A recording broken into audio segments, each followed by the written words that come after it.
Olá a todos, antes de mais, boa tarde e pedir aqui desculpa aos membros do Grupo Quarteira no Tempo por este pequeno atraso de 5 minutos, mas aqui o material informático, o material técnico não estava a corresponder da melhor maneira. No entanto, antes de iniciar aqui o nosso podcast, temos uma novidade no grupo Quarteira no Tempo, nomeadamente nesta nossa atividade que é feita aos fins de semana, ao sábado e ao domingo. E então surgiu-nos aqui uma situação muito engraçada, porque temos um patrocinador. Temos um patrocinador. Temos um patrocinador que é a Pastry Box. A Pastry Box, eles fazem bolos por encomenda, bolos de aniversário, doces diversos, produtos caseiros. Eles têm entregas ao domicílio entre Tavira e Albufeira, por isso apanha também aqui a zona de Quarteira, o que é espetacular. Podemos encontrá-los no Facebook e no Instagram, é só procurar pelo nome Pastry Box. Estas informações eu vou colocar no link de descrição, para depois quem quiser contactar. Basicamente, quem contactar e fizer uma encomenda e dizer as palavras Quarteira no Tempo, tem acesso a um pequeno miminho da Pastry Box relativamente ao seu pedido. Devo dizer que recebi em casa o brownie. O brownie é muito bom, aconselho, e digo-vos que a Pastry Box é a qualidade garantida. Fica aqui esta nossa menção ao nosso primeiro patrocinador. De facto, no último podcast do Quarteira no Tempo, estávamos a falar relativamente às inovações, nomeadamente, falando em tecnologia, as inovações tecnológicas da época e que de facto vieram a mudarem muito a face da terra de Quarteira. Tínhamos falado sobre a questão da chegada do comboio pela primeira vez à capital algarvia, era Faro, no dia 21 de setembro de 1889. E que esse comboio terá operado ligações entre as diversas localidades algarvias, abrangidas por esta inovadora máquina, que, ao fim e ao cabo, vinha reduzir as distâncias e aproximava esta região periférica ao resto do país, que era uma grande necessidade que, efetivamente, o Algarve apresentava na época. Estamos a falar de 1889. Embora a Quarteira, e este é o caso que nos interessa, para a época, usufruísse destas acessibilidades e inovações de caráter tecnológico, como já dissemos, em 1891, a maioria da elite da sociedade loltana tinha como preferência outras praias, nomeadamente a praia de Albufeira e a praia de Armação de Pera. É interessante um relato que nos é feito no jornal O Algarvio, do dia 13 de nove de 1891, em que diz o seguinte: estão pouco concorridas, segundo nos afirmam, as praias da Quarteira. A nossa primeira sociedade loltana preferiu, na sua maior parte, banhar-se nas praias de Albufeira e Armação de Pera, embora mais distantes e mais dispendiosamente. Em 1889, temos conhecimento da necessidade de serem construídas na povoação mais casas para albergar os inúmeros banhistas que ali se deslocavam. Também temos informação que nos diz que a povoação, apesar de importante, não comporta grande parte dos seus hóspedes. E há que remontar também aqui a uma fonte bastante interessante, que ao fim e ao cabo acaba por ser uma fonte externa, datada de 1879, que é Gabriel de São Victor. E então Gabriel de São Victor diz que para aceder de forma precoce a esta preocupação relativa à falta de acomodações, durante a estação, alugam-se quartos aos turistas e as cabanas dos pescadores, construídas na praia, servem de balneário. De facto, temos que entender que já nesta época existia este tipo de dinâmica. Perdão. A grande praia do concelho, ao fim e ao cabo, este paraíso terrestre de Quarteira, não conseguia dar resposta às avultadas solicitações de estadia e, igualmente, encontrando-se a braços com solicitações dos hóspedes e de outras mordomias que não conseguia responder. Sem contar com o flagelo do paludismo. Pronto, o paludismo, digamos, de certa forma, a malária. A malária que causava aqui uma devastação epidémica aqui na povoação, em que até se dizia, em certa altura, que as pessoas de Quarteira passavam mais tempo na cama do que realmente a trabalhar, doentes da malária. E então, esta fama acabava por desprestigiar a população e acautelava todos os seus frequentadores. Obviamente que a elite da Loltana não vinha para a Quarteira devido à questão do paludismo. E temos que entender também que a morfologia também do areal quarteirense, em 1890, também tinha, digamos, algo a seu favor. Porque era tido como o melhor de toda a região algarvia.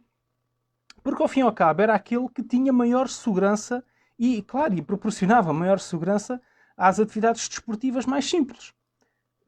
Por exemplo, a sua notoriedade advinha da qualidade do seu amplo areal, que eram finas areias, que permitiam ao banhista deleitar-se nas suas águas, sem correr o perigo de cortar os pés, ou mesmo dedicar-se à natação, sem o infortúnio de ser levado por uma corrente mais forte e empurrado contra as rochas. Que esse era um grande problema, e nós, em jornais da época, encontramos, por vezes, menções a esse tipo de situações.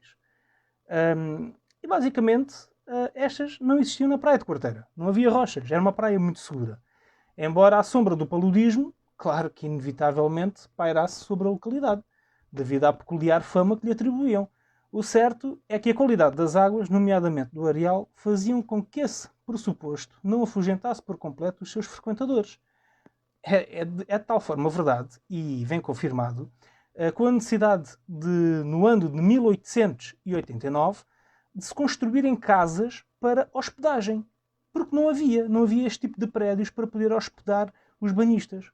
Em 1891, temos também acesso a um dado de grande importância, que nos diz que a iniciativa particular e o gosto de cada um fariam em pouco tempo de Quarteira uma nova povoação, disseminada junto da praia, suprimindo assim a necessidade de camas que imperava na época. Ao fim e ao cabo, encontra-se aqui patente a noção de que era necessário refundar a povoação, afastá-la da imagem de pobre aldeia de pescadores, dotando-a de melhores condições. E é interessante que surge pela primeira vez esta ideia de refundar Quarteira, de uma nova Quarteira, de uma Quarteira ao longo da beira-mar. Neste contexto, há que fazer menção a Isilda Martins, com todo o direito. No seu terceiro volume da obra Lolé, no século XX, a Segunda República, fala-nos igualmente desta refundação de Quarteira, a qual podemos considerar que teve as suas primeiras nuances precisamente no final do século XIX. Nesta proto-ideia, nesta ideia gênese de construir esta nova Quarteira, este novo desafio ao conceito de Lolé. Em conclusão, nomeadamente para esta parte, nós temos que entender que Quarteira estava enredada numa fama danosa. Era a pestilência, a doença, o paludismo, e mesmo assim incapacitada de dar resposta às solicitações dos banhistas que queriam residências de férias na Praia de Quarteira. Mas, de facto, caminhava a pequenos passos em direção ao século XX, onde efetivamente assistiria a este crescimento que iria catapultar novamente para as manchetes, não pelo receio da fama das suas febres motivadas pelo paludismo, mas pela fama enquanto a grande praia do Algarve. Só que havia sempre aqui uns problemas associados ao facto de se construir casas em Quarteira.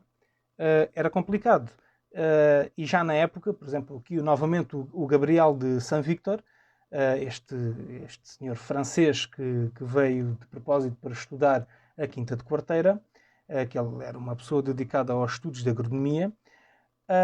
Ele, de facto, diz que construir uma casa em Quarteira era muito complicado, que acredito que nenhum dos nossos leitores, isto é o Gabriel de Saavedra a falar, se sinta tentado a vir construir uma casa em Quarteira ou em qualquer outro ponto dos Algarves. Seria necessário entrar em todos os detalhes da enfiteuse. Bom, se nós pensarmos bem, a Lei de Extinção dos Morgados de 1863 poderá ter criado diversos problemas de ordem legal aos proprietários, motivo pelo qual, a quando da descrição de Gabriel de Sanvítor, fossem notórias essas dificuldades na questão dos arrendamentos.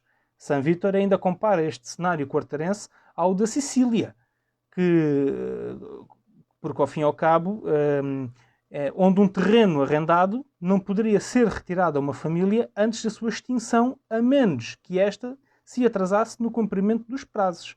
Bom, e termina a dizer que temos que refletir acerca da ancestralidade dessa legislação rural, que ao fim e ao cabo ainda vinha do tempo dos romanos e dos mouros e que alertava os juristas portugueses para o estudo desta questão. Mas nem sempre era fácil esta situação da construção de novos edifícios. Por exemplo, em 31 de março de 1889, o jornal O Algarvio dá-nos provas da pretensão do conde da Azambuja com um aviso aos moradores da povoação de Quarteira, para que atempadamente fosse feita a regularização dos contratos dos prédios aí situados. E em 13 de setembro de 1891, denotamos a prontidão deste proprietário em afurar terrenos para a construção de novos edifícios, dentro e nas proximidades da povoação, nomeadamente pequenos prédios a preços acessíveis. Porém, este não viria a usufruir do título do Morgado de Quarteira. A legislação em vigor não permitiria e a propriedade Quinta de Quarteira ficaria na mesma em sua posse por via de partilhas, a qual permaneceria debaixo do nome dos seus descendentes até 1919. No entanto, há um episódio particular que nos é apresentado pelo jornal O Algarvio, que em 26 de maio de 1909 dá-nos a notícia da presença do Sr. José da Costa Mialha.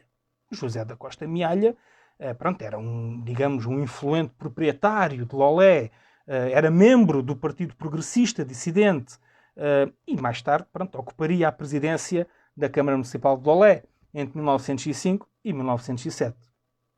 E então, ao fim e ao cabo, dá-nos aqui uma notícia de que se fazia acompanhar de um tal Dr. Pedro Manuel Nogueira, que vinha de Faro, e David Teixeira, solicitador de Lolé, e outro personagem do qual desconhecemos o nome, mas que se pensava tratar de um cavalheiro que era um doutor das leis, vindo de Lisboa. E o relato da notícia aprofunda que, ao descerem da sua carruagem, orientaram as suas atenções para os terrenos afurados adjacentes à povoação, onde permaneceram alguns minutos. No entanto, tal visita, e na mente dos habitantes locais, deu aso a inúmeras conversas. A recente recordação do litígio entre o conde da Azambuja e o fureiro Manuel Romão Coelho, de Valesdeu, rapidamente se interligou à presença destes homens na povoação.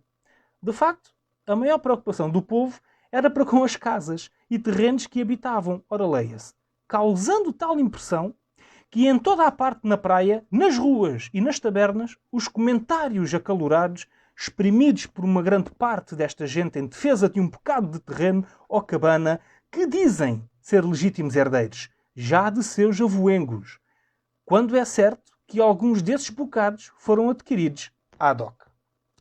O quadro legal da época não abonava a favor do conde da Azambuja e findava assim, por força da legislação liberal, a longa linhagem dos senhores do Morgado de Quarteira, que desde o século XIII até aos princípios do século XX foram detentores de uma das propriedades mais produtivas em todo o reino do Algarve.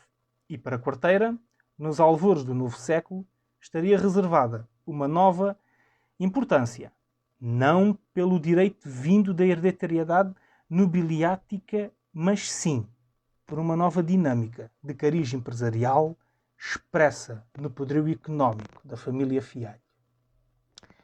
E, de facto, temos que ter presente todas estas transformações, porque elas são importantíssimas.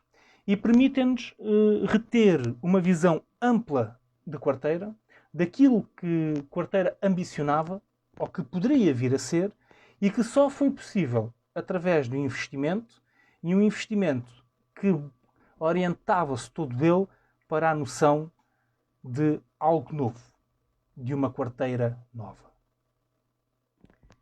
Caros amigos, por hoje termino. Espero que tenham gostado. Faço novamente menção ao nosso patrocinador, a Pastry Box. Eles fazem um serviço espetacular e agradeço imenso o interesse da Pastry Box em patrocinar este podcast do Quarteira no Tempo e deixo-vos com mais este registro para poderem partilhar com os vossos familiares, com os vossos amigos e fazermos crescer também estes nossos podcasts do Quarteira no Tempo. Por isso, muito obrigado. Tenham todos uma boa noite. E amanhã, à mesma hora, temos mais uma sessão do nosso podcast do Quarteira do Tempo.